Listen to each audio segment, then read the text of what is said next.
IVM.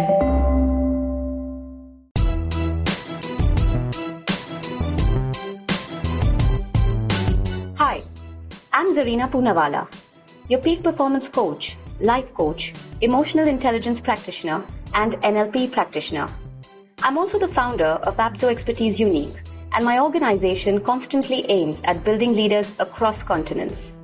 After having worked with so many dynamic business honchos, entrepreneurs, startups, CEOs, management gurus, parents, and student communities worldwide, I am convinced that every individual has unleashed potential, and all we really need to do is realize it. Watch the magic unfold, enhance quality of life, relationships, and professions. On my show, be ready for some riveting conversations with inspirational people, snippets, stories, and much more. So here I am on this exceptional journey to find empowerment and inspiration anywhere I can. Come join me on this breathtaking path of self-realization, potential maximization, positivity, and most of all, embrace your inner power. You are on your way to empowering yourselves.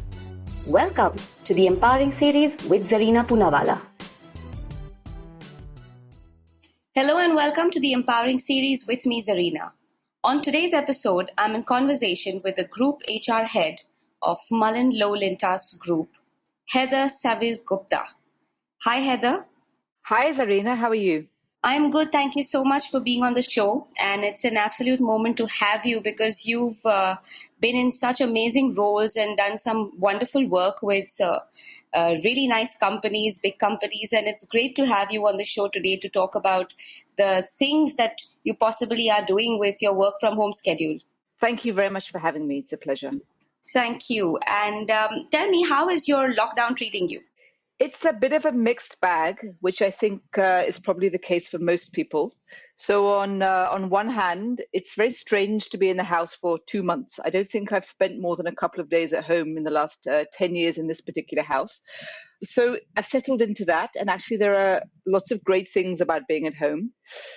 And on the other hand, I'm itching to get out because I'm also quite an extrovert who likes to be out and traveling about. So it's a little mixed. But yeah, of course, there are pros and cons.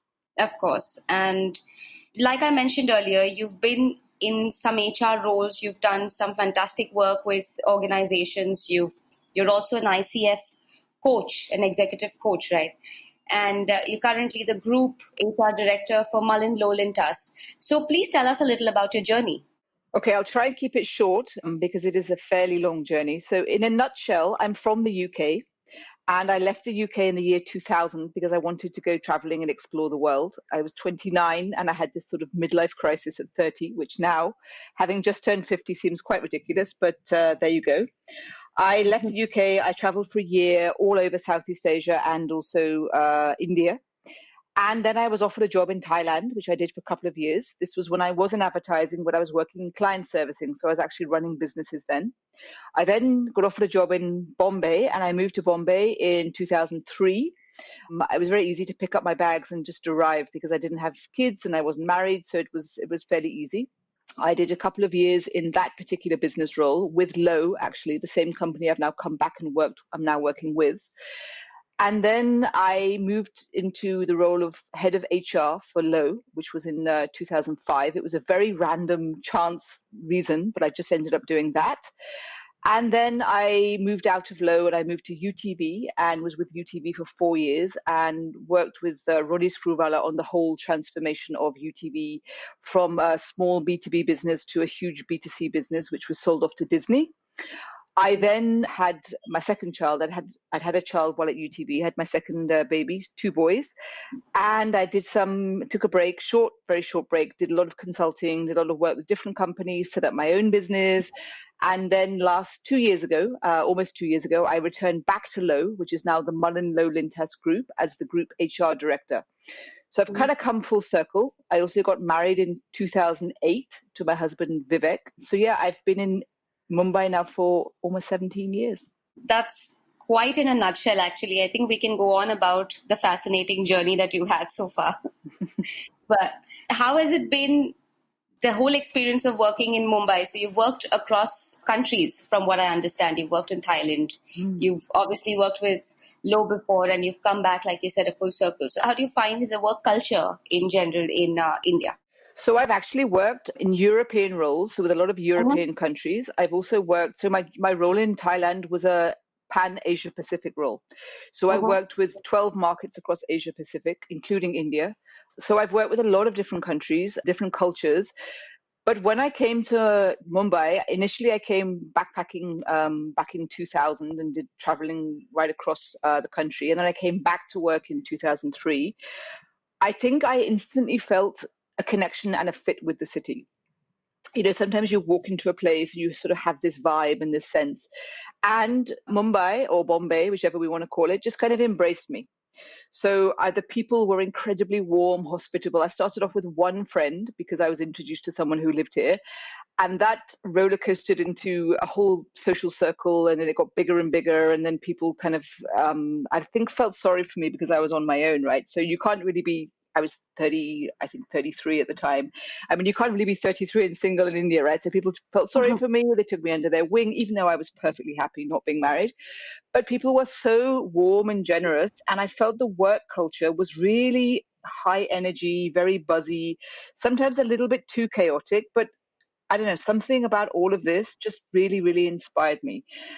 And I kept thinking I might leave in the last 17 years. So I've made a few plans to go to various places, and something or other would keep holding me back. So whether it was meeting my husband or being offered another job or going into a slightly different space with coaching, I just kept ending up sort of being here, and happily so. There's nothing that no time I've ever felt I wish I had left. I'm actually still loving Mumbai, but it's something about the energy and the vibe of the place which is actually quite addictive, I feel. I guess you're right, because I think that's what the city is all about. It just embraces you completely. It does. It doesn't allow you to, I think, it wants to kind of wrap its arms around you and make you part of it. And I think that is something which is very endearing. I mean, I'm from the UK, and the culture in the UK is really quite different.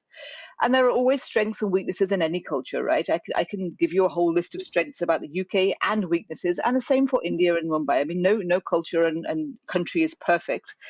But something about the energy versus the energy of a UK, I think, just appeals to me more. I mean, in fact, my friends sort of say laughingly, you're as Indian as we are. It just felt, I don't know, previous life or God knows what. There's some connection there for me with this place.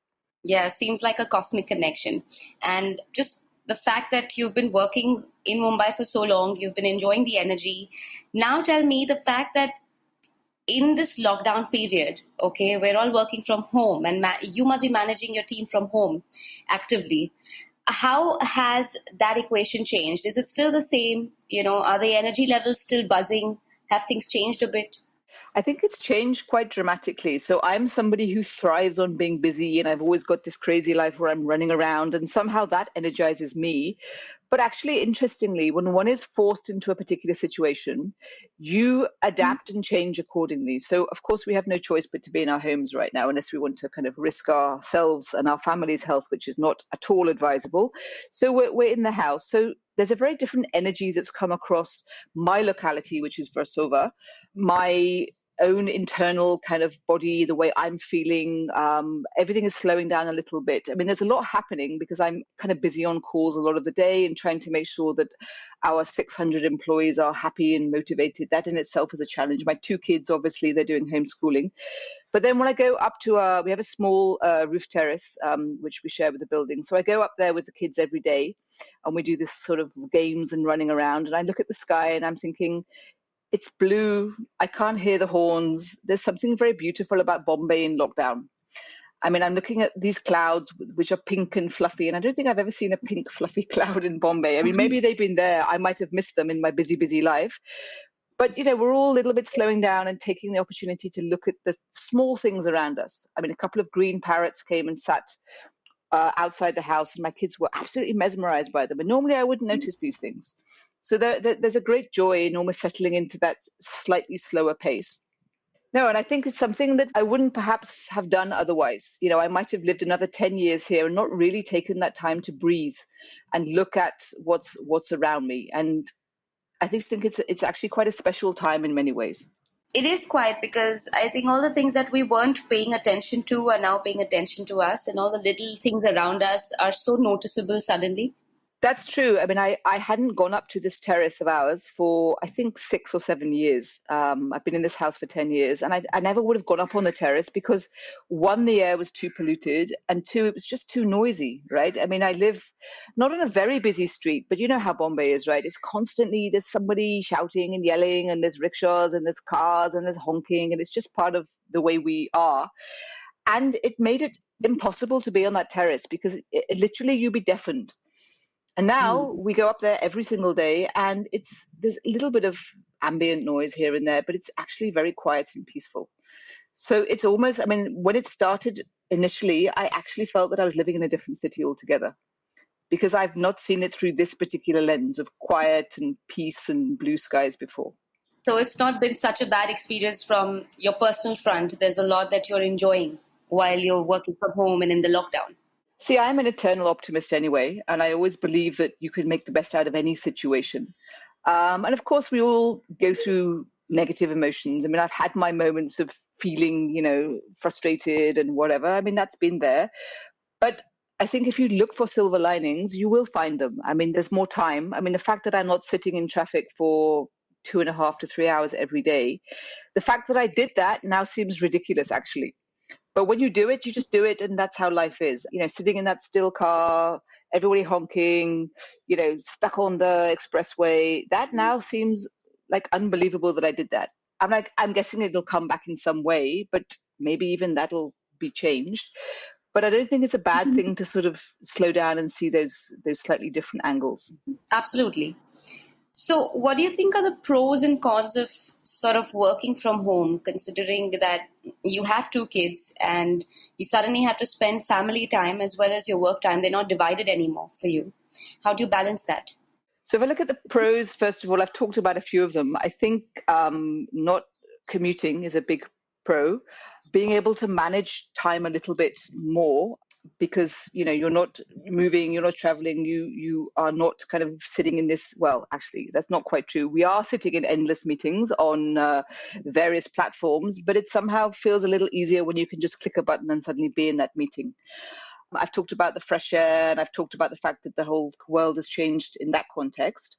Mm-hmm. I'm also baking a lot with my kids. So I used to cook a lot. And when I say cook, I don't mean the daily meals because I can't cook Indian food and I've never really learned. But I bake cakes and cook pies and, the stuff which my mum taught me to cook. So I'm baking a lot with my kids, which is great because they're learning to be a little bit self-sufficient, even though they're quite young.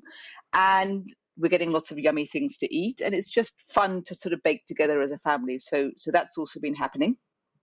I'm also learning Hindi finally. I obviously can speak a little bit, but I'm having proper rigorous lessons every day and going through the grammar and learning to write. So that's also been a huge pro that I don't think I would have got around to doing because in the commuting and back and forth, there really wasn't time to take 50 minutes off during the working day and go sit in a room and have a Hindi lesson.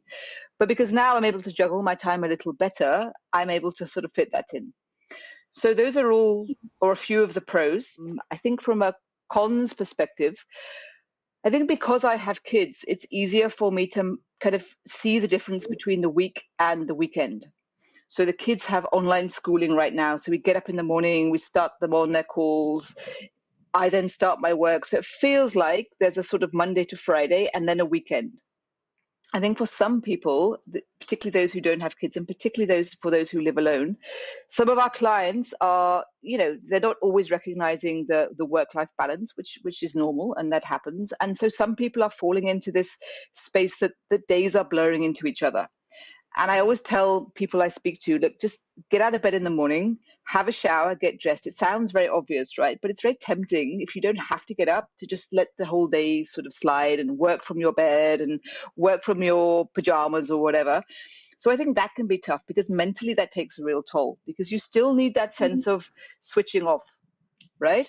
So that's Absolutely. one area. I think another area is also there are many people who are struggling with space, and just finding the space to be able to work. Now, I'm lucky. I have a 3 BHK place, and so there's always a room that I can go to and shut the door. I'm very, very fortunate and very privileged in that sense. But there are people I know who don't have that luxury, and who are trying to get on a call, perhaps with a senior person, and they're living in a fairly cramped space, and there are lots of people in that space, and it's noisy in that space. So that can be particularly challenging. And a lot of people are also having to do, their own cooking and cleaning and everything else, which, you might say they should do, because why shouldn't they? But on the other hand, it's very hard to keep things clean in a city like, well, any city in India. So it's relentless work. Indian food in particular requires a lot of preparation. If it were me on my own, I'd probably live on sandwiches and toast. But, to feed families, particularly slightly older people who perhaps want to eat in a certain way, it's a lot of chopping, it's cleaning, it's making those kind of quite complicated dishes, and that is very, very, very draining and time consuming, as well as cleaning and sweeping and swabbing and all of that stuff. So that's quite challenging for a lot of people right now. I completely agree. And I'd like to highlight one of the two things that you said. I was about to ask you if you have learned Hindi or you are learning Hindi. So glad you kind of brought that bit up. That's pretty interesting.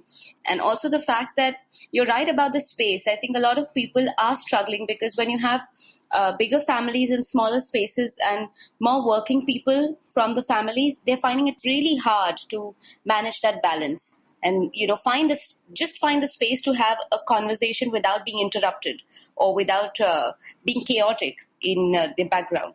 So that's true as well. And keeping in mind the kind of stuff that goes into an Indian household and the kind of chores that we have to do. Well, I'm one of those people who are privileged, but I'm not that privileged in terms of having my maid with me at the moment. So I completely get that part. I'm kind of juggling everything all together right now, and it can get a bit. It is a handful. It is a handful for sure, right? So how do you manage to make all these, like you mentioned, 600 employees, right? How do you manage to make them find time to be productive enough, motivated enough, and keep moving and treading along in these really unprecedented times? Well, I have to say, full credit to the people we have. They switched into the work from home mode very, very quickly. We sort of prepared as an organization early on because we sort of sensed that this might spiral into something a little bit bigger than we initially had thought. So we got everybody's machines prepared, because some people have laptops, which is easy. You pick them up and you move. Some people have these big fixed machines for designing and so on. So we had to sort of plan that a little bit. But we went to work from home pretty much overnight, over a weekend actually, and everybody has seemed to settle into it extremely positively.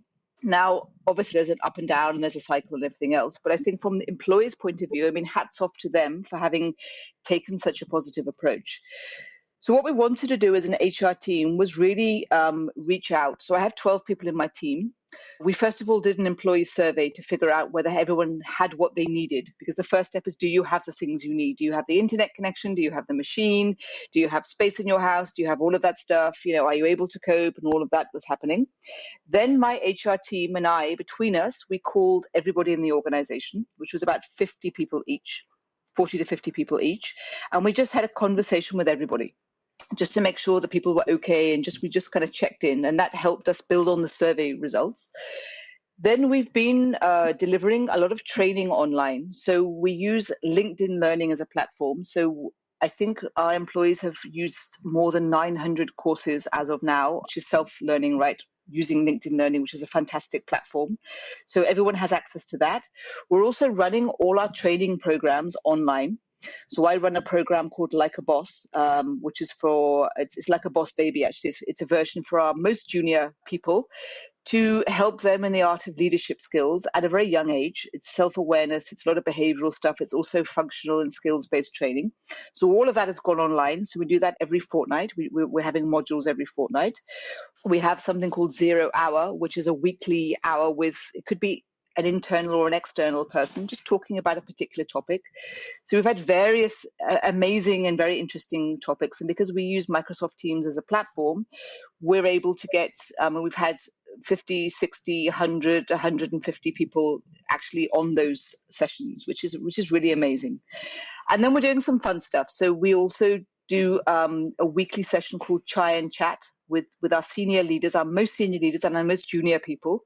So they are able to ask any questions of our senior leaders and get answers to those, which they're all finding quite interesting and quite exciting, that they can actually ask the CEO of the group anything they want. So that's all happening. And then we're doing quizzes and bingo and fun stuff every week just to kind of keep people coming together. So it's a whole mixture of things, but just to keep the energy of the group alive and going and make people feel they're a part of something. Because when you're sitting in your house and you're only connected through a screen and through your earphones, you need to feel that strong sense of connection. So that's something we've been very focused on, and that I think is working very well. That's quite encouraging in terms of keeping your entire, your employee, your stakeholders, everybody so happy and so motivated, and finding ways of doing that. I guess the fact that you guys are also encouraging them to learn and self-study, that's pretty good, because a lot of people aren't realizing the importance of that and the importance of enhanced skill sets in the future.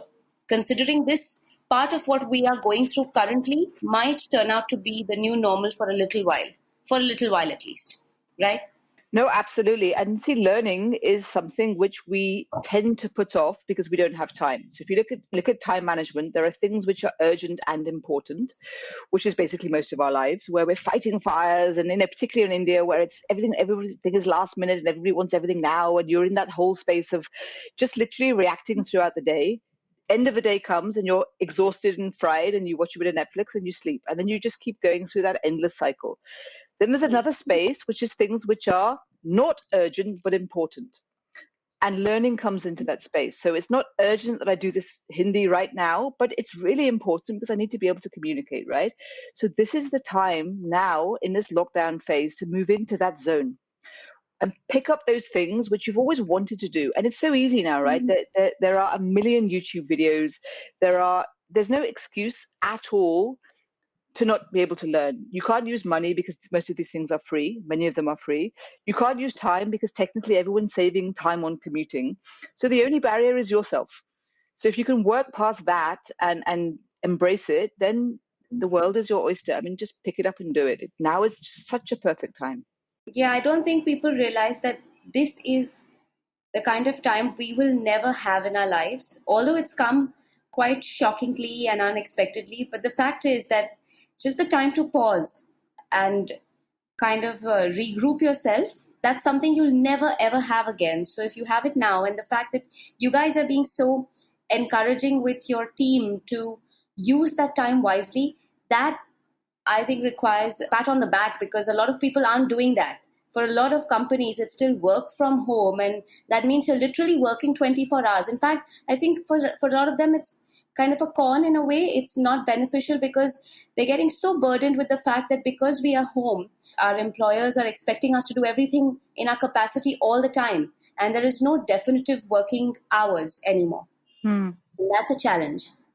I mean, it's not perfect for us, to be very honest with you. I have had to kind of get involved when things have got a little bit out of hand because, even though it's tough time now, people are still expecting work to be of a certain quality. And there have been a little bit of boundaries crossed every now and again in terms of timing, but it's often about reminding people, because we're all so distant from each other physically right now. There are some people who have a lot more time in their lives, a lot more comfort, perhaps a nice, big, comfortable house. Perhaps they have help in the house.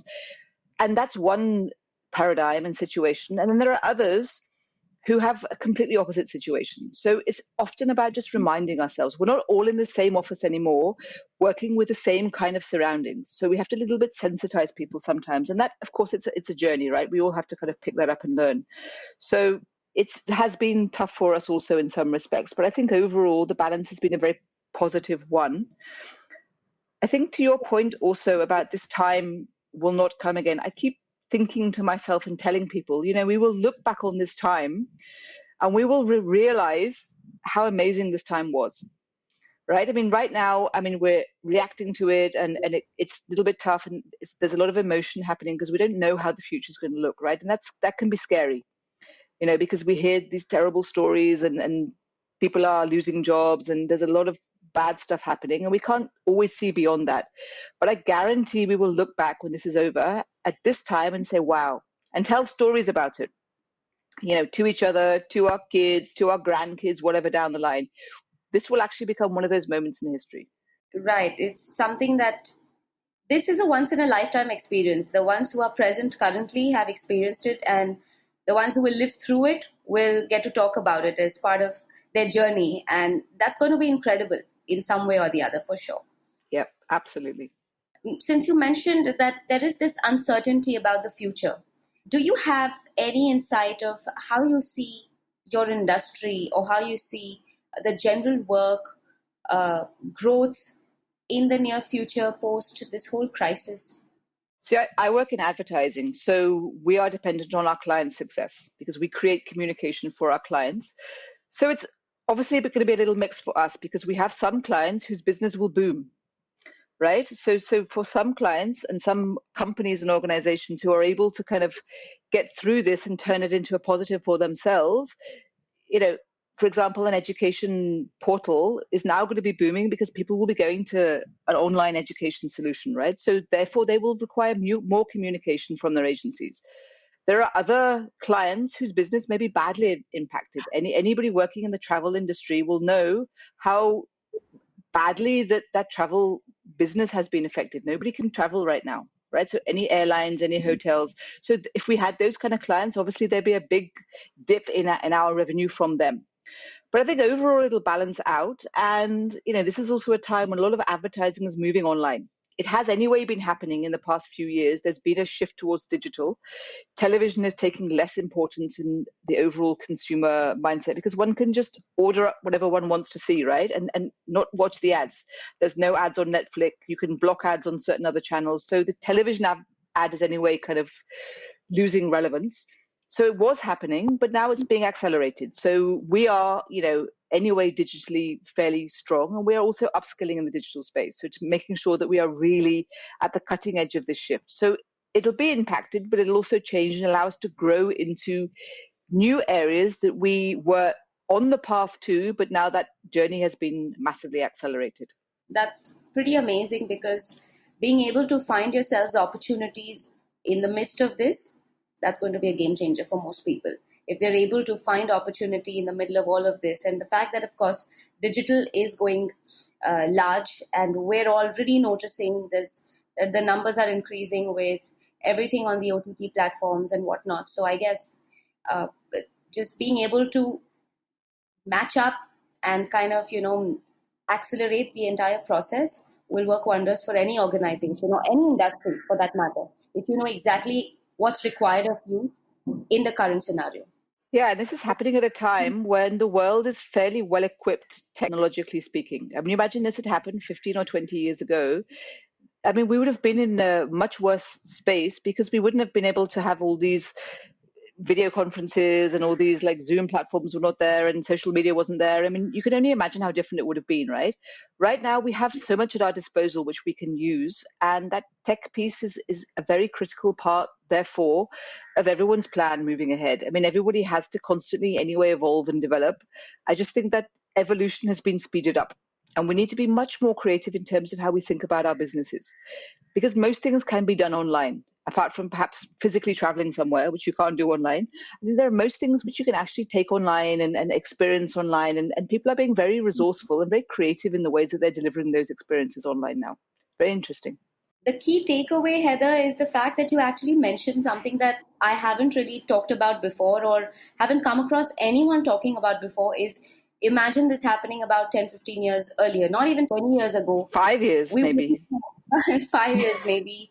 You wouldn't have the kind of the comfort and the kind of response that we're currently having in terms of being able to actually actively work from home, school from home, and do everything possible, even shop from home.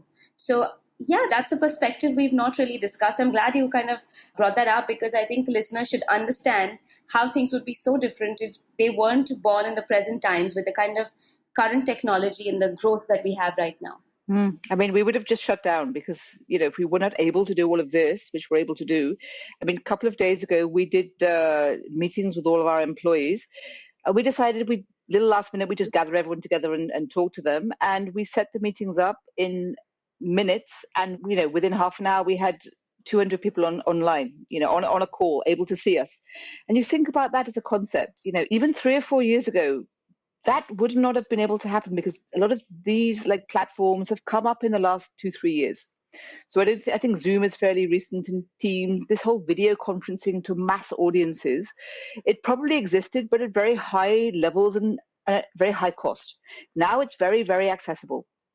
It's really become hugely accessible, and the things you can do with webinars and on the webinars themselves, put people into meeting rooms and group them and vote and all kinds of things. I mean, it's amazing what has come up for us to be able to use right now. I completely agree. And I think it's something that people should be very thankful for because if we didn't have what we have now, I think all of us would have literally gone crazy and not known what to do with all that excess time, which we've always wanted.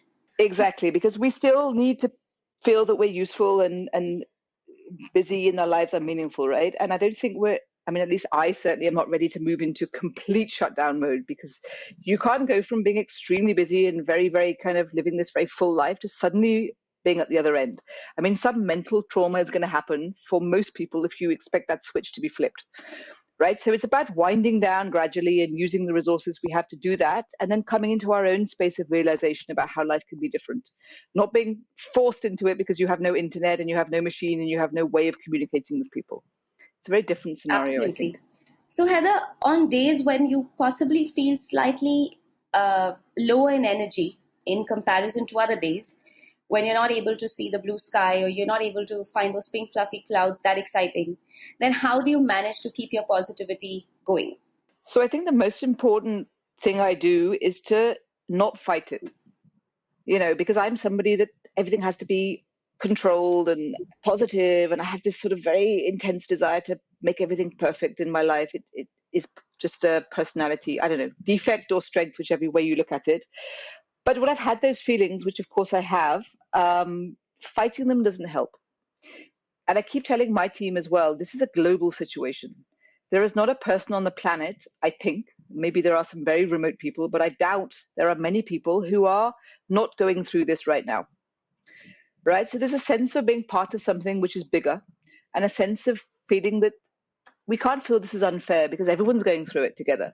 So live with those feelings. If you're going to feel down and depressed and a bit miserable, and yeah, I do wake up and I'm like, oh God, I want to go to office, or I want to do this, or I want to, I had to cancel a birthday plan, which I had people flying in from all over the world. And it was really disappointing. I haven't seen my mum for a year, and I haven't seen my sister for a year. And it was all planned, and they were arriving along with friends, and that had to, of course, all be cancelled. And I did go through my moment of having a bit of a down moment, a bit of a wobbly, as we say in the UK. And it was I was like, it's not fair. It's a big birthday, and then of course you think it's okay. We'll do it next year. No big deal, right? So you just let yourself come through that. But if you fight it, then you'll end up feeling worse. So live with it. Don't wallow in it, because obviously you'll make other people miserable in the household if you're endlessly going about this wretched birthday or whatever. Just get through it, and then there will be a solution. My solution is that my birthday is in 2021, and it never happened this year, kind of thing. So it's all good. That's a wonderful way of looking at it. So you did have a birthday 2020. Is that what you're saying? Actually, I did. To be honest, I had a fun. It was last week or the week before. I had a fabulous birthday because the kids made me cake, and I had a Zoom call with people from all over the world, from Florida all the way across to Hong Kong. So I don't think I'd have had all those people at my party otherwise. So there were upsides even to that.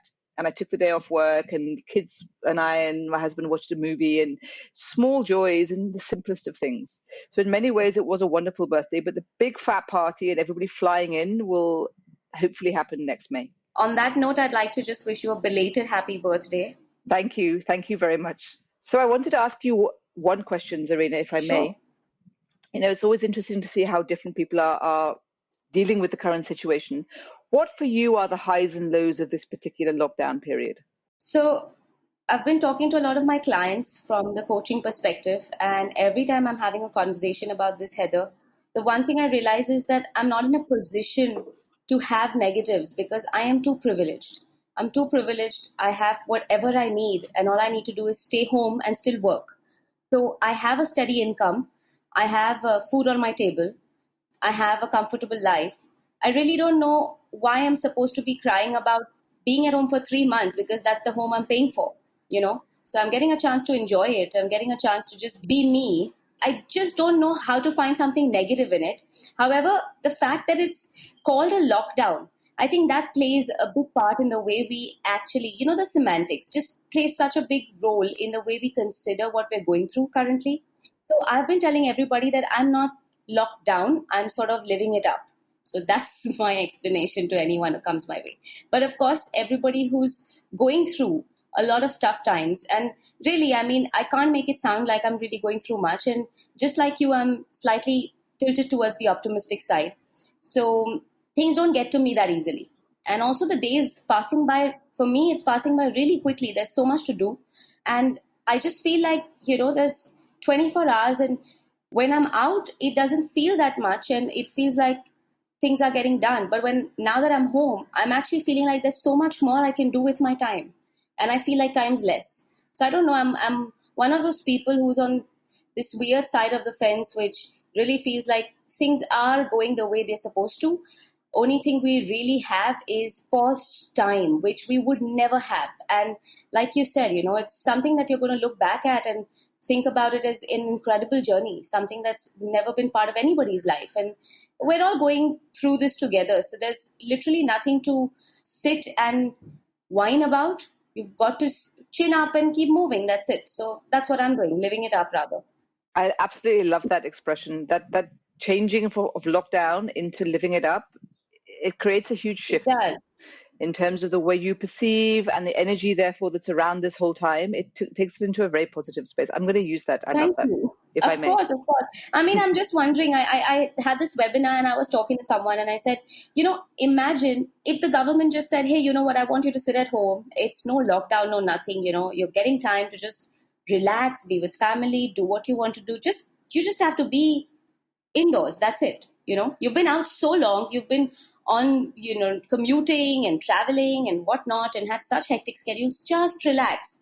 Imagine if somebody told you that, and you would just change the way you're looking at this entire crisis. And I'm not saying this is the same for everybody, but at least for a certain sect of people, if they start looking at it like this, they will not have mental health issues. And as a coach, I mean, you're a coach, that this is going to possibly create a lot of mental health issues for people if they don't see it with the right perception. Yeah. Absolutely. I think perception is for those of us who are privileged enough to be able to use that perception. And there are people who can't because they literally are not in a space where anything is positive for them right now. But for those of us who can, you're right. We're very privileged and we should absolutely try and stay in that space as much as we can. Absolutely. Live it up. Also, we've come towards the end of our conversation now. And there's one important question that has to be part of everything that we do since it's the Empowering series. And that's the question that I want to ask you. What empowers you? So I think there are three things. I was thinking about this a little bit. There are sort of three things that empower me. I think the first is my family, whether it's my immediate family here in Mumbai, my kids and my husband, or whether it's my family in the UK, or whether it's my in-laws and that side of my family. I think being with them and talking to them and being surrounded by them and having that obvious familiarity with them, I think is extremely empowering, especially the kids who see the world with such amazing eyes. So I think that's one area. The second space, which is very, very important to me and always has been, is friends. So, we pick up friends along the way. You pick up them, you lose some, you gain some, whatever. But there are friends which will stick with you for a very long time, and people that come into your lives and they become very special friends to you. So I think having my weekly chats with my girlfriends, we have a glass of wine, we talk and gossip and do whatever. When I can't meet them physically, that's always been very important to me. And I've always been somebody who, despite having left the UK, has maintained those friendships with people I've been friends with for 25 or 30 years or whatever. So the non-judgment of friends is always a fantastic one. And finally, work. I mean, I have been accused of being a bit of a workaholic. I love my work. I love to be productive. I love what I do now. I fell into HR completely by accident, and it happened to be kind of a happy accident because I've absolutely loved it. And the deeper I get into it, the more I learn, about the psychology in the brain and behavior and managing people. I mean, the more I am fascinated by it. And doing work and doing good work really, really empowers me. So I think these are the three areas which I would say are absolutely empowering to me. And that is a combination of all the important aspects of anyone's life. So I guess what empowers you should probably be empowering for others, and especially our listeners too. Yeah, I would think so. I mean, people might get empowered from different things. Could be physical exercise, it could be, I don't know, learning or whatever. But I think if I were to bucket it, I'd put it as these three things. Excellent. So, Heather, this has been fantastic. Thank you so much for being on the show, and thank you so much for sharing your entire journey with us. It's definitely been inspiring. It's definitely and absolutely empowering, and I'm sure our listeners are going to love knowing all about you. So thank you, Heather, for this valuable time and insight. Thank you, Zarina. It was lovely talking to you. Thank you. If you liked this podcast, don't forget to check out other interesting podcasts on the IVM network. You can listen to us on the IVM Podcast app or ivmpodcast.com. You can also follow us on our social media. We are at IVM Podcasts on Twitter and Instagram. I hope you enjoyed that show. We'd like to thank our sponsors this week, Paytm Money. If you aren't following us on social media, please do. We're IVM Podcast on Twitter, Facebook, and Instagram. Guys, it's been a really, really cool week. We've had a ton of interesting stuff come out. We had an episode with Kunal Shah on Cyrus Says. We've had really stellar episodes on Pesa Vesa, Advertising is Dead, Filter Coffee Podcast, on Empowering Series, all over the place. Definitely do check it out. I'm sure you'll enjoy what's been going on this week. And thanks for listening, and we hope to catch you again next week. Do you wish you were smarter? Well, so do we. But the next best thing? We could make you sound smarter. And to help you with this endeavor, we are Simplified, a podcast that attempts to break down the complex world around you with a little knowledge, a lot of poor jokes, and a ton of random trivia. Episodes out every Monday. On the IVM Podcast app or wherever you get your podcasts. See ya!